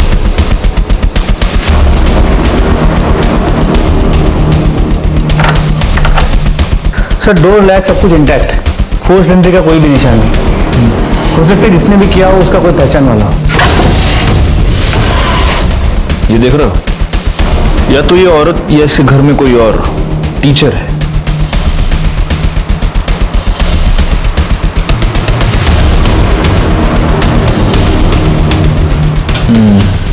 प्लेट देखकर लग रहा है कि विक्टिम ने पहले खाना खाया है और फिर उसका मर्डर हुआ है।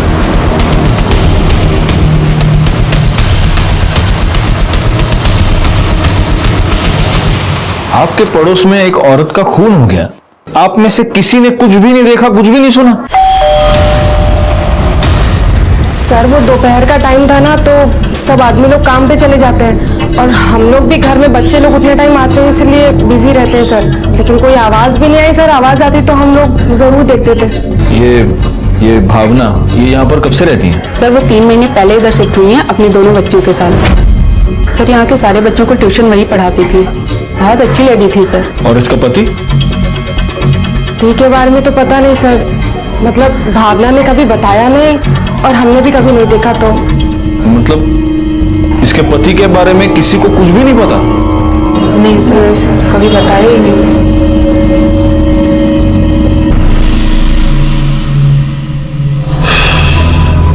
मोरे, जिस तरह से इस भावना को कुर्सी से बांधकर टॉर्चर करके मारा गया है, ऐसे लगता है कि किसी ने उस पर 3rd डिग्री का इस्तेमाल किया। कोई उससे कोई इंफॉर्मेशन निकलवाना चाहता था। एक काम करो, उसकी CDR डिटेल्स निकालो, शायद उसमें कुछ मिल जाए। जी सर। और सर मैंने बिल्डिंग में CCTV कैमरा के लिए पता किया। हाँ तो सर इस बिल्डिंग में CCTV कैमरा तो क्या, वॉचमैन भी नहीं है।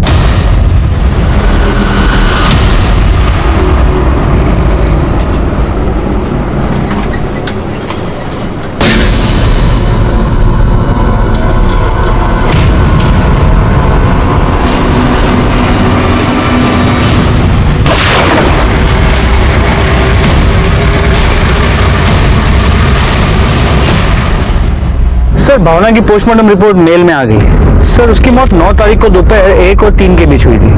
उसके चेहरे पे कई सारे इंजरी मार्क्स और गला दबाने की भी कोशिश की गई, और मरने के पहले ना उसके साथ कोई सेक्सुअल असल्ट हुआ है ना कोई रेप। घर में चोरी का अटेम्प्ट नहीं हुआ है, सेक्सुअल असॉल्ट नहीं है, रेप अटेम्प्ट नहीं है, तो फिर मर्डर का मोटिव क्या हो सकता है? रिवेंज या फिर कुछ और? उसके बच्चे कैसे? सर डॉक्टर ने कहा उन्हें फूड पॉइजनिंग हुई थी, तो उन्हें 24 घंटे ऑब्जर्वेशन में रखने वाले हैं, जिसके बाद उसे डिस्चार्ज किया जाएगा। Food poison? हाँ बोला। क्या? नौरन सिनेमा के पास? सर नौरन सिनेमा के पास शूट आउट हुआ है। क्या? चला गया दिगड़े। यहाँ पे गोली चली थी? साहब मैं अपना ऑटो साफ कर रहा था साहब, तो मुझे साहब अचानक से आवाज़ सुनाई दी साहब। शायद वहाँ पे एक बंदा खड़ा था साहब, शायद उसी ने गोली चलाई साहब। और साहब यहाँ पे एक बंदा था, शायद उसी को मारने के लिए गोली चलाई, और उसको गोली नहीं लगी, वो भाग गया साहब। फिर मैंने देखा यहाँ वाला एक बंदा भी भाग गया साहब। तो मुझे ऐसा लगा साहब मेरे ऑटो में किसी ने पटाखा फोड़ दिया हो। चेक करो, हटो इधर।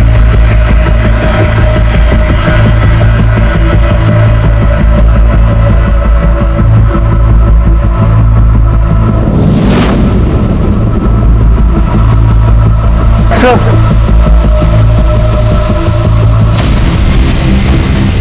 तुमने इस बुलेट को हाथ तो नहीं लगाया? नहीं साहब मैंने इसको हाथ नहीं लगाया, मैं तो अभी अभी देख रहा हूँ इसको। मोरे, देखकर ऐसा लगता नहीं कि ये किसी देसी कट्टे की गोली है, प्रॉपर पिस्टल की लगती है। इसको बैलिस्टिक टेस्टिंग के लिए भेज दो। अच्छा, जिस बंदे ने वहां से गोली चलाई उसका स्केच बनवा सकते हो? नहीं साहब, उसने तो मुंह पे कपड़ा बांधा हुआ था साहब। और जिस पे गोली चली उसको तुम में से कोई पहचानता है क्या? नहीं साहब। नहीं साहब नहीं।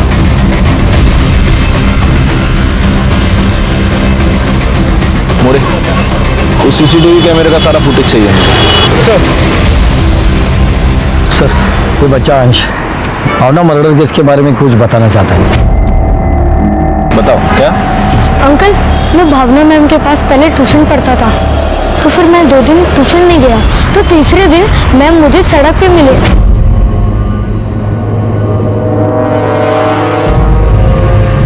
अंश, अंश 2 दिन हो गए ट्यूशन क्यों नहीं आए?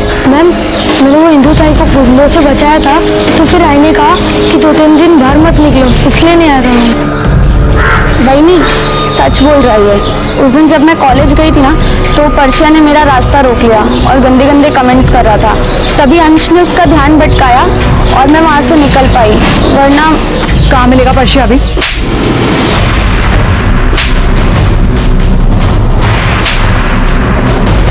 क्या हुआ? लड़की को छेड़ रहा था।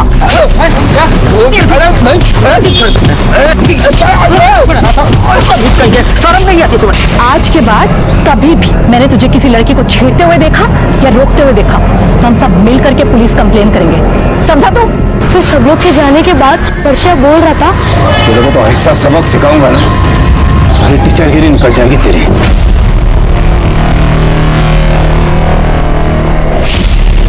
अंश रहते गाँव? लक्ष्मी चौल। करडे याला घरी घेऊन जा, ये अंकल तुमको घर ले जाएंगे। हाँ थैंक यू। चल बैठ। मोरे, इस पर्चा को उठा फौरन। सर ये भावना के फोन पे बार बार पापा नाम से कॉल आ रहा है। हेलो हेलो, आप कौन बोल रहे हैं? पहले आप बताइए आप कौन बोल रहे हैं? नंबर तो भावना मुझ है। हाँ ये नंबर भावना का है। आप उसके पापा हैं क्या? हाँ ऐसा ही समझ लीजिए, मैं उसके father in law Jagdish Ganatra बोल रहा हूँ। और आप? देखिए मैं अंधेरी से सीनियर इंस्पेक्टर राजेश जाधव बोल रहा हूँ।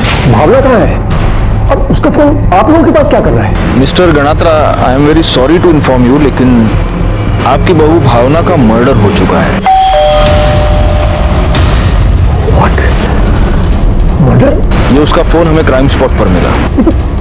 तुम कौन? क्यों? ऐसा कैसे हो सकता है? बच्चे कहाँ हैं? बच्चे ठीक हैं, लेकिन आप प्लीज जल्दी से जल्दी अंधेरी पुलिस स्टेशन आ जाइए।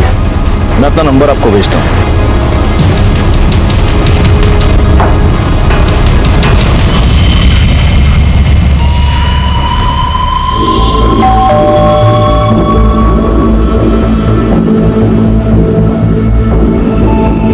सुनो। हाँ साहब। ये पर्चा ये रहता है ना? हाँ साहब। कहाँ गया कुछ पता? नहीं साहब, मुझे कुछ नहीं पता। सुनो, ये ठेला यही लगाते हो? हाँ साहब। ये सामने जो पर्चा रहता है उसे पहचानते हो? हाँ साहब। कहाँ गया कुछ पता? साहब उसको तो हम कब से देखे नहीं हैं, पता नहीं कहाँ गया वो। ठीक है, कर्टेन से नंबर क्या, तुम भी इनका नंबर ले लो। अगर ये परशा घर पे आता है तो सबसे पहले हमें इन्फॉर्म करोगे। जी साहब।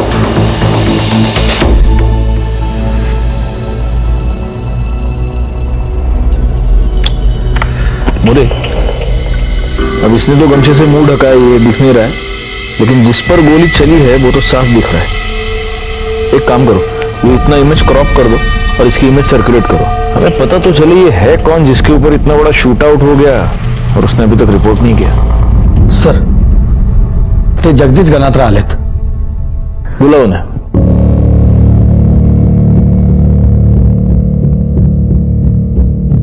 सर, हमें भावना की बॉडी कब तक मिल सकेगी? आप बस फॉर्मेलिटीज कंप्लीट कर दीजिए, उसके बाद आप उसकी बॉडी ले जा सकते हैं। आपके बेटे के साथ कोई कांटेक्ट हुआ? उसको बताया आपने उसकी बीवी का मर्डर हो चुका है? नहीं, मैं उसके टच में नहीं हूं। वैसे भी कल्पेश को भावना से क्या लेना देना? पति है वो उसका, आपको लेना देना है और उसको लेना देना नहीं। मेरा बेटा किसी काम का ही नहीं है, वो सिर्फ अपने बारे में ही सोचता है। जिंदगी में उसने दिया ही क्या है भावना को? सिर्फ दुख ना। इसलिए भावना ने जब अलग होने का निर्णय लिया तो उसने पति का सरनेम लगाना भी बंद कर दिया। उसने अपने मायके का सरनेम देड़िया लगाना शुरू कर दिया ताकि कम से कम वो लोग तो उससे दूर रहे जिससे फ्रॉड करके कल्पेश आज घूम रहा है बाहर। किस तरह का फ्रॉड? रातों रात अमीर होने का फ्रॉड, लोगों को बेवकूफ बनाकर इन्वेस्टमेंट के नाम पे पैसे लेना और वापस न करना। आखिर ऐसा हुआ सर, सुबह शाम घर के दरवाजे पर लेनदार खड़े रहते थे पैसे मांगने के लिए, और कल्पेश उन्हें पैसे लौटाने के बजाय रातों रात भावना और बच्चों को लेकर गायब हो गया। बाद में पता चला कि गोवा में है तो वसूली वाले वहां भी पहुंच गए। अब ये वहां से भागकर मुंबई चला आया। अब जो पैसे देगा वो चुप तो नहीं बैठेगा ना सर, तो उन्होंने मुंबई का नंबर भी ढूंढ लिया, घर का पता भी। अब सुबह शाम फोन आने लगे, धमकियां मिलने लगी, इससे बच्चों के ऊपर बहुत खराब असर पड़ा। तो भावना ने तय किया बच्चों को लेकर वो अलग रहेगी कि कम से कम उन्हें तो अच्छी जिंदगी दे सके। उसने किससे पैसे लिए थे जानते हैं? अरे सर, कल्पेश सिर्फ एक को नहीं कईयों को लूटा है। उसमें से 2 औरतों का नाम तो मुझे आज भी याद है। एक वो राजश्री पंड्या और एक विप्रा सेठ। और एक विप्रा सेठ तो 2 गुंडों के साथ हमारे घर भी पहुंच गई थी। मैंने कहा ना कि वो यहाँ पे नहीं है, और मुझे नहीं पता वो कहाँ पर है। मुझे खबर मिली है कि वो घर पर ही है। तो आपको गलत खबर मिली है, क्योंकि वो घर पे है नहीं। तुम झूठ बोल रही हो। ये राजश्री पंड्या और विप्रा सेठ, ये दोनों वडोदरा की हैं? जी सर। वडोदरा पुलिस से कांटेक्ट करके हमें राजश्री पंड्या और विप्रा सेठ की डिटेल्स निकालनी होंगी। सर, एक आदमी ने बाइक चोरी की कंप्लेंट लिखवाई थी हमारे पास। वहां का सीसीटीवी फुटेज मैंने चेक किया। वो सीसीटीवी फुटेज में history sheeter Munna Dubey bike चोरी करते नजर आ रहे हैं।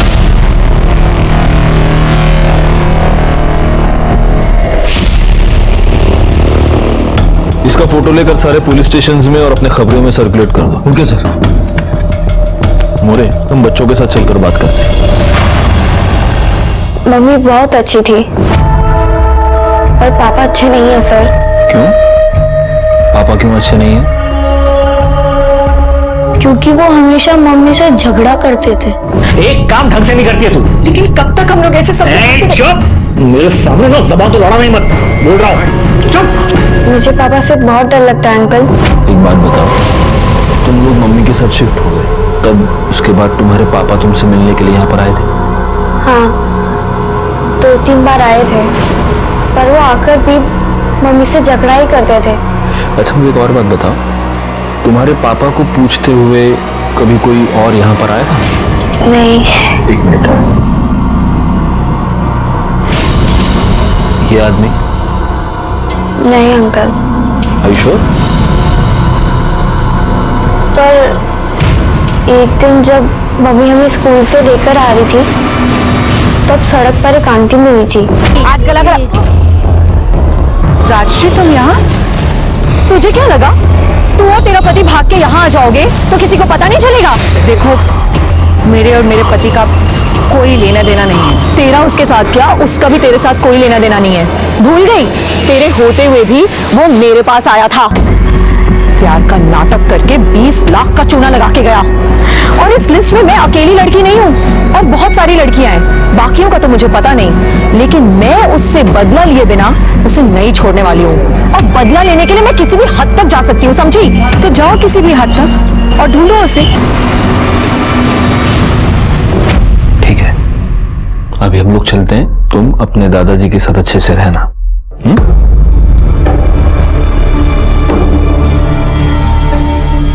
देखा सर, मेरा बेटा एक नंबर का कमीना इंसान है।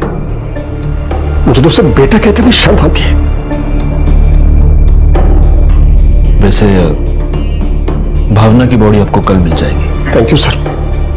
मैं तुरंत उसके बॉडी को लेकर वडोदरा चले जाऊंगा, बच्चों को भी ले जाऊंगा साथ में। अपनी बहू के अंतिम संस्कार वही करूंगा सर। बेटा नालायक था तो क्या हुआ, बहू तो लायक थी ना मेरी।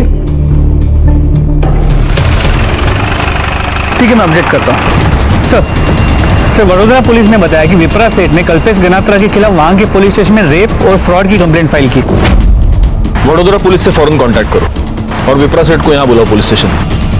सर, अंधेरी के शास्त्री नगर में एक आदमी के ऊपर गोली चलाई गई है, उसे सिटी हॉस्पिटल लेके गए। जिसे गोली लगी है उसकी उम्र कुछ 35 के आसपास की होगी। गोली उसके लेफ्ट शोल्डर में लगी है, इसीलिए वो बच गया। हमने गोली निकाल ली है, लेकिन जख्म भरने में थोड़ा वक्त लगेगा। उसका नाम पता चला आपको? कल्पेश गणात्रा। क्या? कल्पेश गणात्रा। सर, आज से कुछ दिन पहले भी मुझ पर गोली चलाई गई थी सर, लेकिन तब मुझे गोली लगी नहीं थी सर। तुमने उसकी पुलिस कंप्लेंट क्यों नहीं की? मैं डर गया था सर। मुझ पर गोली चली, उसके बाद मैंने अपने आप को घर में ही कैद कर लिया था सर। मैं घर से बाहर निकला ही नहीं सर। और आज जब मैं घर से बाहर निकला तो फिर से किसी ने गोली चला दी। तुम भावना डेढ़िया के पति हो? हाँ, लेकिन आपको कैसे पता? हमें इसलिए पता है क्योंकि हम भावना डेढ़िया के मर्डर की इन्वेस्टिगेशन कर रहे हैं। 9 तारीख को किसी ने भावना के घर में घुसकर उसे बेरहमी से टॉर्चर करके मार दिया। ये कैसे हो सकता है सर? तुमको ये बात अभी पता चली? सर, मैंने आपसे कहा सर, मुझ पर गोली चली, उसके बाद मैं घर से बाहर ही नहीं निकला सर। लेकिन सर उसके साथ मेरे वो 2 बच्चे भी थे सर। वो कहाँ है सर? तुम्हारे पिता उन्हें अपने साथ बड़ोदरा ले गए। They are fine now. Anyway, ये बताओ कि ये सब कैसे हुआ? सर, घर पे खाने के लिए कुछ नहीं था ना सर। मैं तो उस दिन से भूखा था सर, तो मैं खाना लेने के लिए बिल्डिंग से बाहर निकला।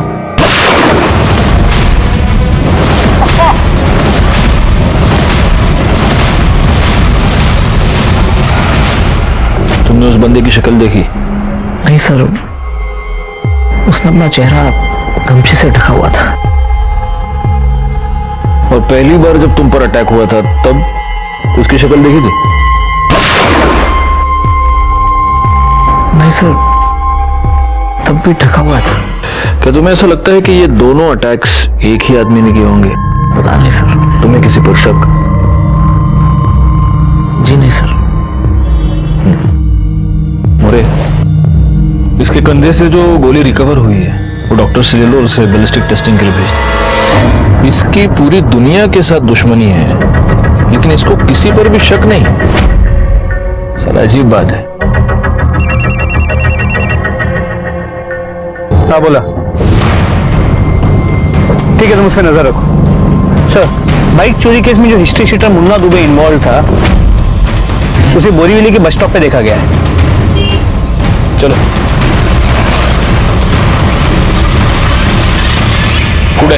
लालगम चल। मोरे करड़े।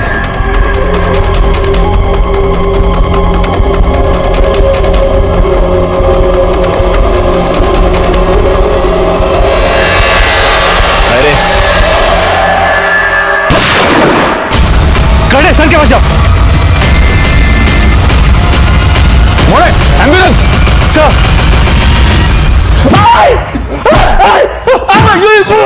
इस वाले पे गोली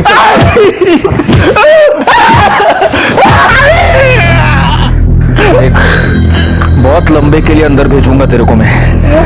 अब अगर बचना है तो सिर्फ एक तरीका है। बोल, किसका सुपारी लेके आए थे? बोल बोल। नहीं बोलेगा? गरुड़े और बकता का है, मिर्ची खाला। मोरे एक काम करो, इसका फोन चेक करो। और गरुड़े तुम्ही थांबू नका, घाला मिर्ची।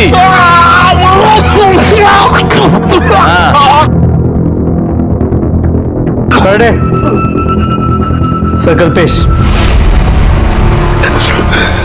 पानी पानी। कल्पेश गणात्रा की सुपारी दी थी तुम्हें? हाँ? किसने तेरे को सुपारी? बोल। गाला बता दो सब, बता दो। वो राशि पांड्या ने सुपारी दी थी, पर सब मैंने नहीं मारा। सब जब उसके घर गया तो उसे मारने के लिए, तो वो घर पे था ही नहीं साहब। सब मैं नीचे आ गया और उसका इंतजार करने लगा कि जैसे वो आएगा वो उसे टपका दूंगा। लेकिन जैसे मैंने पुलिस की गाड़ी देखी, मैं डर के मारे वहां से बाइक उठा के भाग गया साहब। बाद में मुझे पता चला कि उसको किसी ने गोली मार दी। तो मैं सोचा कि काम तो हो ही गया, मुझे यहाँ से निकल जाना चाहिए, बेकार में मैं फंस जाऊंगा साहब। साहब थोड़ा पानी दिला दो। पानी ना? पुलिस वाले को गोली मारी है तूने। करडे गाला मिर्ची। साहब साहब साहब साहब।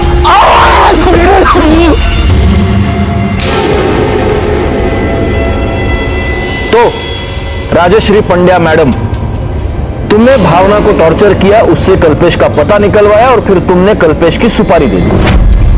सर, अगर मैंने उसके नाम की सुपारी दी होती तो आज वो जिंदा नहीं होता। मैंने भावना को टॉर्चर नहीं किया, मैंने उससे सिर्फ कल्पेश का एड्रेस मांगा था। मांगा था?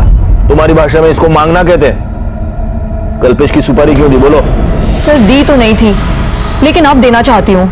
उसने मेरे साथ प्यार का झूठा नाटक किया सर, और उसी झूठे प्यार के पागलपन में मैंने उसके ऊपर 20 लाख रुपए लुटा दिए। कितना मजाक बना मेरा उसके बाद। तो बदला लेने के लिए भी थोड़ा पागलपन तो होना चाहिए ना। बैठो बैठो। तुम्हारा पागलपन तो दिख ही रहा है। वैसे तुम्हारी इंफॉर्मेशन के लिए बता दूं, राजश्री जिसको तुमने सुपारी दी थी वो हमारी कस्टडी में है और उसने सब कुछ बक दिया है। सर, कोई कुछ भी बोलेगा, उससे ये साबित तो नहीं होता ना कि मैंने उसे सुपारी दी है। नहीं, बिल्कुल नहीं होगा, लेकिन तुम्हारे कॉल रिकॉर्ड से ये साबित हो रहा है कि मुंबई के एक हिस्ट्री शीटर से तुम कांटेक्ट में थी। हाँ, लेकिन कांटेक्ट करने का मतलब ये तो नहीं है ना सर कि मैंने उसे सुपारी दी है।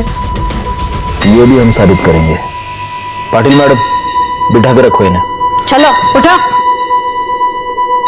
कल्पेश गणात्रा पर जो पहला अटैक हुआ वो स्मिथ एंड वेसन पिस्टल से हुआ था। अगर बैलिस्टिक रिपोर्ट के मुताबिक इस बार भी यही पिस्टल यूज किया गया है तो हो सकता है कि ये दोनों अटैक्स एक ही आदमी ने किए हो। सर, वडोदरा पुलिस विप्रा शेट को लेके आई है। कल्पेश ने मुझे सिर्फ फाइनेंशियली ही नहीं, इमोशनली भी चीट किया है। जब मुझे पता चला कि उसने मेरे साथ प्यार का नाटक मेरे पैसों के लिए किया है, तो मैंने उस पर फ्रॉड और रेप के चार्जेस लगाकर उसकी कंप्लेंट करा दी, लेकिन वो बचकर भाग गया। मुझे खबर मिली है कि वो घर पर ही है। तो आपको गलत खबर मिली है? तुम झूठ बोल रही हो। वो देखो पीछे वाले कमरे से भाग रहा है। कहाँ जा रहा है? कहाँ भाग रहा है तू?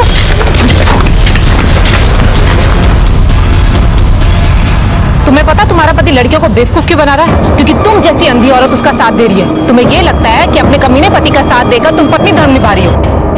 ये सब जो तुम कर रही हो ना, ये अक्लमंदी नहीं, बेवकूफी है। समझे तुम? और तुम्हें जब ये पता चला कि वो मुंबई आ गया है, तब तुमने उसके नाम की सुपारी दे दी। जब पहली बार वो बच गया, तुमने दोबारा हमला करवाया, है ना? मैंने ऐसा कुछ भी नहीं किया, लेकिन बहुत अच्छा होता अगर मैं ऐसा कर देती, मुझे बहुत खुशी होती। लेकिन वो बचकर भाग गया और उसकी जगह वो बेवकूफ भावना मारी गई। अगर मैं उसके लिए सुपारी दे देती ना, तो कल्पेश आज मरा होता और भावना जिंदा होती। सर, वडोदरा की ये दोनों औरतें तो बहुत ही गुस्से वाली है। और अगर वाकई इस कल्पेश गणात्रा ने प्यार के नाम पे इनके साथ फ्रॉड किया है तो उनका गुस्सा होना तो लाजमी है। एक काम करो, इस राजश्री के साथ साथ विप्रा के भी सीडीआर डिटेल्स निकालो। सर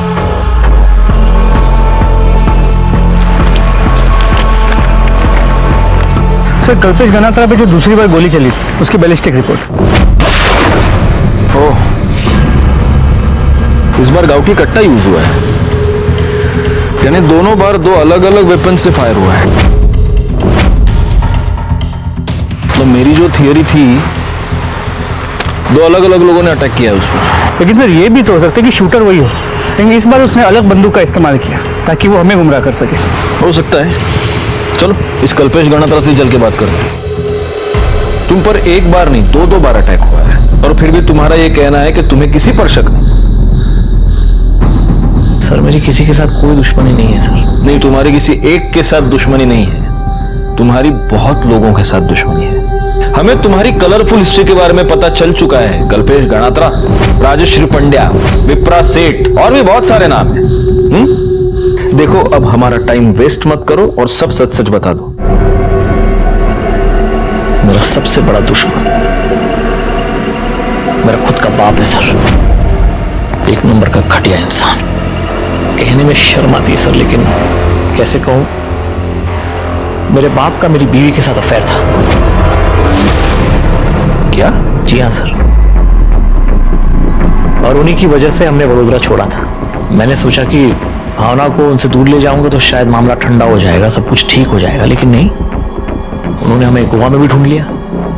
हम गोवा से मुंबई आए तो मुंबई में भी ढूंढ लिया। यहां तक कि वो भावना को हर रोज फोन करते थे, यहां तक कि वो जब मैं और भावना अलग हो गए तो भावना से मिलने घर पे आते थे। सर मुझे तो लगता है कि उन्होंने ही भावना को मारा है, और शायद पता नहीं क्यों मुझे ऐसा लग रहा है कि मुझे भी मार देंगे सर। तुम्हारे पिताजी के पास कोई गन है? जी हाँ, स्मिथ एंड वेसन्स, लाइसेंस भी है उनके पास। कल्पेश के बयान ने इस केस को एक अलग ही मोड़ दे दिया।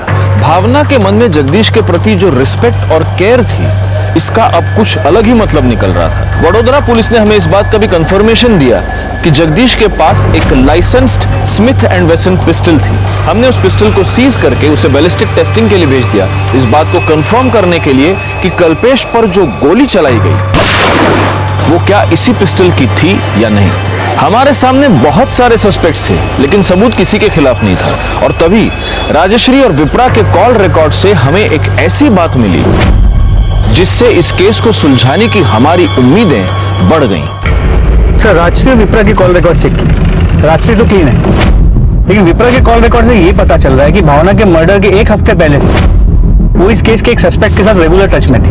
कौन? परशा, जिसने भावना को धमकी दी थी कि वो उसे सबक सिखाएगा। तेरे को तो ऐसा सबक सिखाऊंगा ना, सारी टीचरगिरी निकल जाएगी तेरी। वर्षा, जिसका घर लॉक था वो? जी सर। लेकिन उसका विप्रा के साथ क्या कनेक्शन है? सिर्फ परशा के कॉल रिकॉर्ड्स को मैंने मोबाइल पे मंगवा लिया, एक बार चेक कर लेता हूँ। सर कनेक्शन हो सकता है, क्योंकि परशा की मोबाइल की लोकेशन भावना के मर्डर वाले दिन भावना के घर के आसपास की है। मोरे, ये परशा मुझे किसी भी हालत में चाहिए।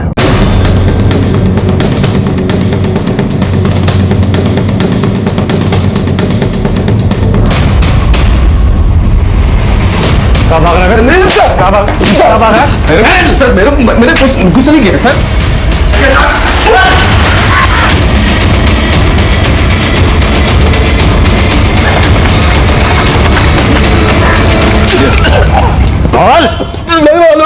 बोल बोल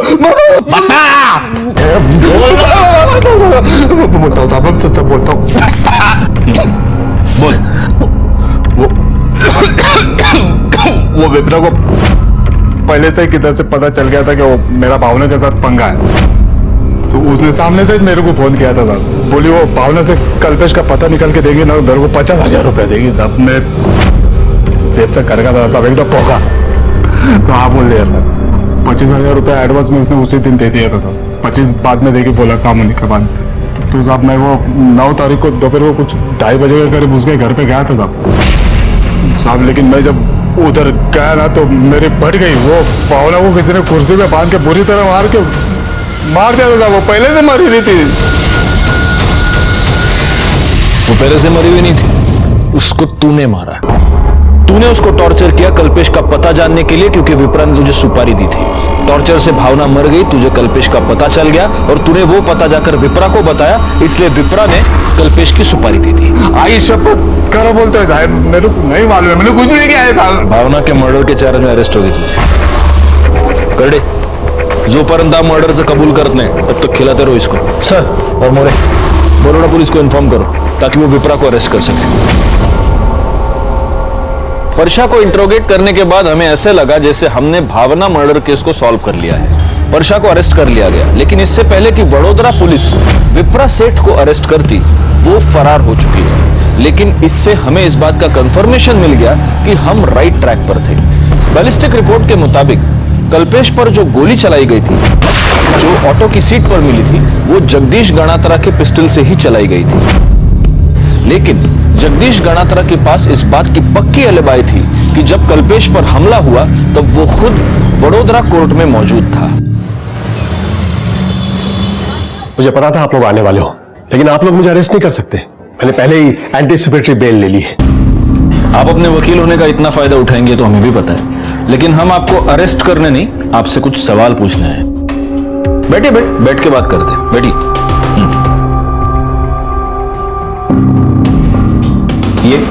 ये मेरा छोटा बेटा चेतन।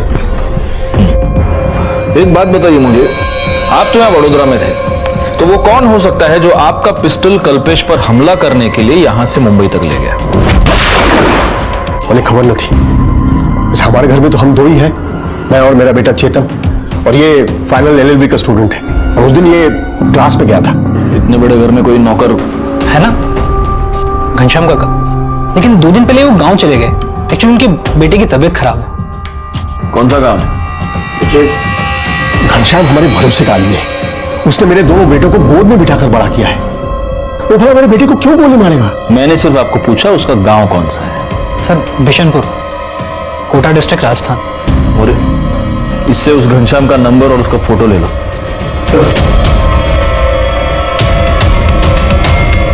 अगर आपके सवाल खत्म हो गए तो क्या मैं जा सकता हूं? अर्जेंट मीटिंग है। नहीं, एक फाइनल सवाल, आपका और आपकी बहू भावना का कब से अफेयर चल रहा था?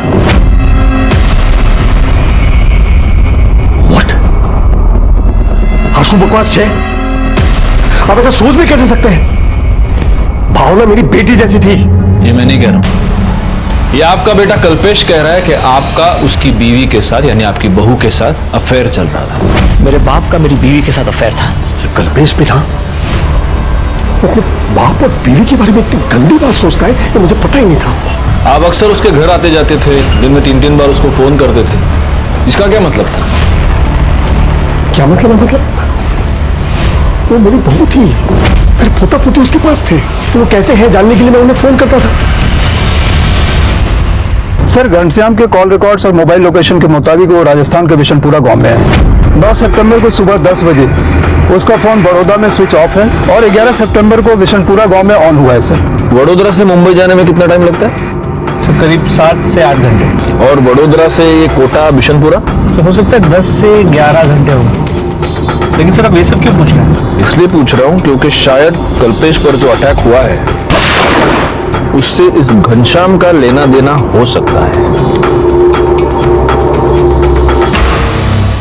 जगदीश हमसे कुछ छुपा रहा था, पर वो क्या छुपा रहा है ये तब क्लियर हुआ जब हमने उसके कॉल रिकॉर्ड्स एक बार फिर खंगाले और फिर हमने बिना देर गंवाए जगदीश को पुलिस स्टेशन बुला लिया।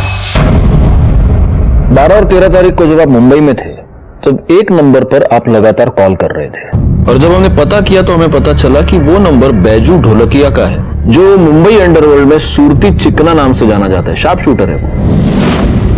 उसको क्यों फोन कर रहे थे आप? क्योंकि सर वो मेरा क्लाइंट है, तो केस के सिलसिले में बातचीत होती रहती है। अच्छा, मतलब मुंबई अंडरवर्ल्ड में भी आपके क्लाइंट्स हैं? तो सिर्फ फोन पे बात करते हैं या मिले भी है आप इस शार्प शूटर से? नहीं सर, ऐसी कभी कोई जरूरत ही नहीं पड़ी। मिस्टर गणात्रा, एक वकील की याददाश्त कमजोर हो ये उसके सेहत के लिए अच्छा नहीं होता। 12 और 13 तारीख को जब आप मुंबई में थे तब आप सूरती चिकना से मिले थे। उसी रात आपने अपने बैंक अकाउंट से 2 लाख रुपए निकाले।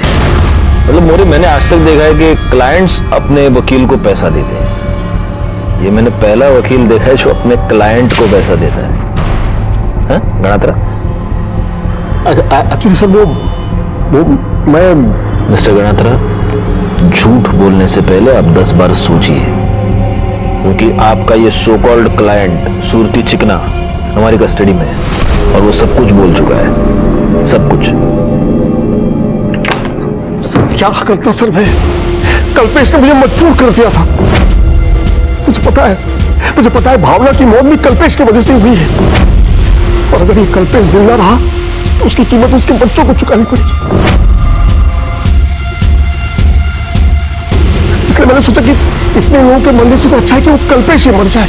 और इसलिए आपने अपने ही बेटे की सुपारी दे दी? लेकिन वो गधड़िया शार्प शूटर, सरासिर नाम का शार्प शूटर है, एक गोली भी ढंग के नहीं मार सकता। उसने कल्पेश को इंजोर करके छोड़ दिया। जिंदगी भर उसके बच्चों के सर में उसके बाप के किए की तलवार टंगी रहेगी। हमेशा ये डर बना रहेगा कि कैसे ठीक तो है ना। मोरे, अरेस्ट कर लो इन्हें। सर सेकंड शूटआउट तो सॉल्व हो गया, पर फर्स्ट शूटआउट और भावना मर्डर केस में अब भी हमारे पास कोई पुख्ता सबूत नहीं है। जो कुछ भी हो सब सर्कमस्टेंशियल है, कोर्ट में सब वीक पड़ जाएगा।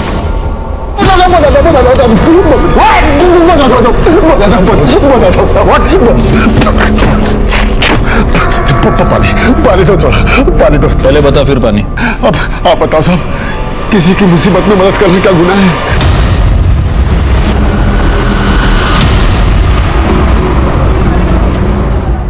लो मोरे, वड़ा पाव खाओ। नहीं सर, मुझे नहीं। क्यों? सर एक्चुअली पेट खराब है, फूड पॉइजनिंग हो गई। Food poisoning? लगता है तुमको ढोकला फाफड़ा सूट नहीं हुआ। हाँ नहीं सर, ऐसी बात नहीं है, मतलब पता नहीं था। मोरे, एक काम करते हैं, इस कल्पेश गणात्रा पर जो पहला शूट आउट हुआ था उसका सीसीटीवी फुटेज दोबारा चेक करते हैं। निकालो फौरन।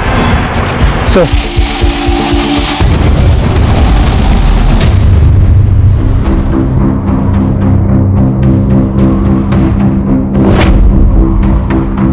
क्लिनिक का नाम देख रहे हो मोरे? Doctor Deshmukh clinic. एक काम करो, भावना की पीएम रिपोर्ट और खुशी और रुशिल के डिस्चार्ज पेपर्स लेकर आओ। सर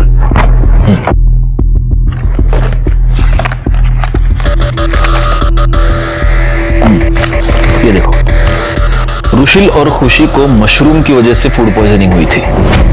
हो सकता है भावना ने उनको उस दिन टिफिन में मशरूम की सब्जी दी हो, क्योंकि अगर तुम्हें याद है तो मर्डर वाले दिन भावना के घर में मशरूम की सब्जी बनी थी। मैंने किचन में चेक किया था। जी सर, उस दिन ड्राइंग रूम के टेबल पे जो प्लेट था उसमें भी मशरूम थे, जिसमें शायद भावना ने खाना खाया। नहीं, यही तो मेरा पॉइंट है। भावना की पीएम रिपोर्ट देखो। भावना की पीएम रिपोर्ट ये कह रही है कि मौत के वक्त भावना का पेट खाली था। उस दिन भावना ने कुछ खाया ही नहीं था। वो प्लेट किसकी थी? अब ये हमें डॉक्टर देशमुख ही बता सकते हैं। हाँ, लंच में उन्होंने मशरूम खा लिया था, जिससे उन्हें एनर्जी है। Thank you so much doctor.